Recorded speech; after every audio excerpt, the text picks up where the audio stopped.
क्या आपने कभी सोचा है कि आखिर शिव तांडव स्तोत्र में ऐसा क्या है जिसे सुनते ही मन में एक अलग ही ऊर्जा और भक्ति का भाव आने लगता है?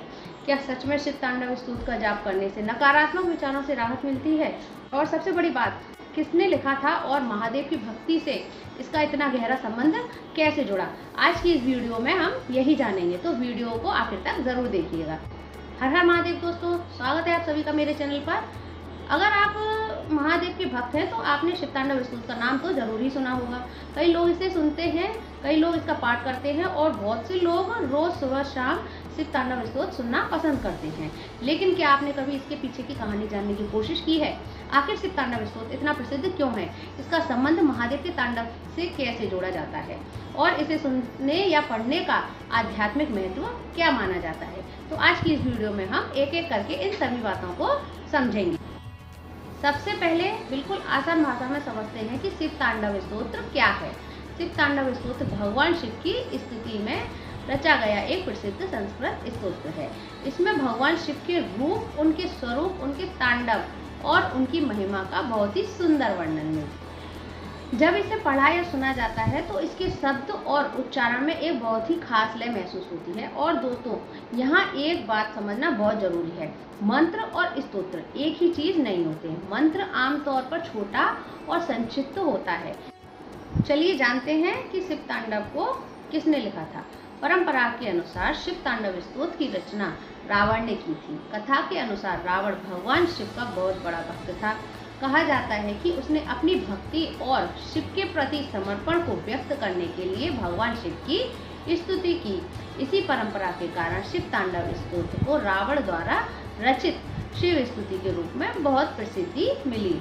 लेकिन दोस्तों, हमें यहाँ एक बात ध्यान रखनी चाहिए, ये बात धार्मिक परंपरा और कथा के रूप में कही जाती है। इसके रचनाकार को लेकर ऐतिहासिक प्रमाणों पर अलग अलग मत भी मिलते हैं। हमारे लिए इसकी सबसे बड़ी खासियत है भगवान शिव की स्तुति और उसमें दिखाई देने वाली गहरी भक्ति, रावण और महादेव की भक्ति। चलिए जानते हैं इसके बारे में। धार्मिक कथाओं में रावण को भगवान शिव का बहुत बड़ा भक्त बताया गया है। कहा जाता है कि वह महादेव को प्रसन्न करने के लिए कठोर तपस्या करता था और जब कोई भक्त अपने आराध्य की स्तुति करता है तो उसके शब्दों में उसकी भावना दिखाई देती है। शिव तांडव स्तोत्र में भी भगवान शिव के अलग अलग स्वरूपों की बहुत सुंदर कल्पना और स्तुति दिखाई देती है।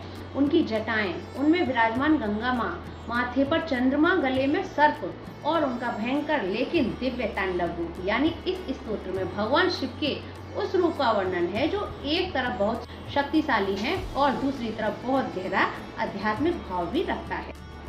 चलिए जानते हैं शिव तांडव क्या है। शैव परंपराओं में शिव का नृत्य सृष्टि, स्थिति और परिवर्तन जैसी बड़ी आध्यात्मिक अवधारणाओं से भी जोड़ा जाता है। यानी जीवन में सब कुछ हमेशा एक जैसा नहीं रहता, निर्माण होता है, परिवर्तन होता है और फिर एक नया रूप सामने आता है। इसलिए शिव का तांडव हमें ये भी याद दिलाता है कि परिवर्तन जीवन का हिस्सा है। अब जानेंगे शिव तांडव स्तोत्र सुनने से क्या होता है। तो शिव तांडव स्तोत्र को सुनने से हमारे मन को एक शांति का अनुभव होता है और हमारा मन पॉजिटिव होता है और चारों तरफ सकारात्मकता ही छाने लगती है। और हमको अपने मन को स्थिर करके शिव तांडव सुनना चाहिए, जिससे कि हमारे मन को स्थिरता मिलती है और उससे हमें आध्यात्मिक लाभ भी होता है। अब बात करते हैं कि इसे कब सुनना चाहिए। आप सुबह स्नान करने के बाद शांत वातावरण में सुन सकते हैं। अगर सुबह समय नहीं मिलता है तो शाम को भी सुन सकते हैं।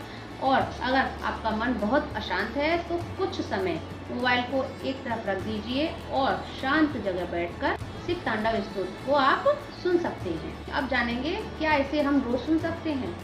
हाँ, अगर आपको अच्छा लगता है तो आप इसे अपनी रोज की भक्ति का हिस्सा बना सकते हैं। जब हमें पता होता है कि हम भगवान से क्या कह रहे हैं तो भक्ति का अनुभव और गहरा हो जाता है। तो दोस्तों, अब आपको समझ आ गया होगा कि शिव तांडव स्तोत्र सिर्फ एक स्तोत्र नहीं है, बल्कि भगवान शिव की एक सुंदर, बहुत ही सुंदर गहरी स्तुति है। अगर आपको आज की वीडियो अच्छी लगी हो तो वीडियो को लाइक जरूर करिएगा, कमेंट में हर हर महादेव जरूर लिखें, चैनल को सब्सक्राइब कर लीजिएगा। मिलते हैं अगली वीडियो में महादेव से जुड़ी हुई एक ऐसी ही सुंदर जानकारी के साथ। हर हर महादेव।